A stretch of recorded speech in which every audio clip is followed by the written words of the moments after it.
आजच्या व्हिडिओमध्ये आपण परीक्षेच्या दृष्टीने महत्त्वाचे असलेले चार धाम आज बघणार आहोत।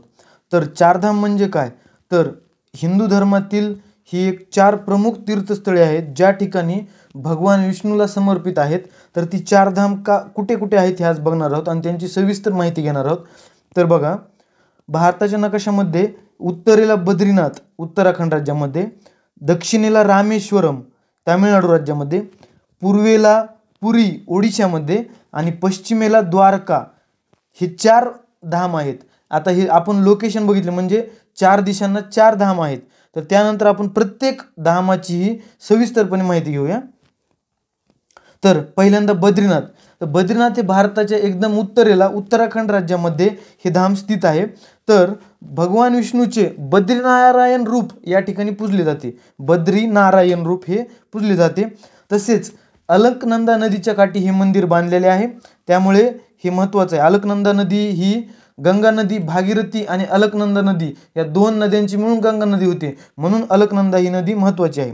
त्यानंतर पुरी ओडिशा, बघा ओडिशा राज्यातील जगन्नाथपुरी हे सर्वांनी ऐकले असेल, रथयात्रा।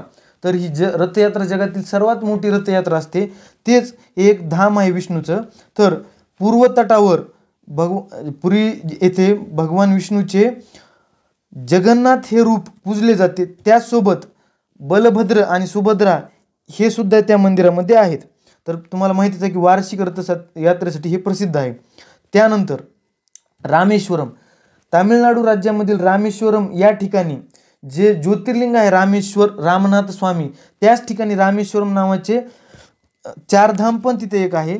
आणि याचे विशेष असं की हे जे चारधाम आहे याची स्थापना भगवान रामाने केली होती, त्यामुळे हे अतिशय महत्त्वाचे चारधाम आहे। त्यानंतर पूर्वेला पश्चिमेला असणारे द्वारका म्हणजे भगवान श्रीकृष्णाचे द्वारकाधीश रूप या ठिकाणी पूजले जाते।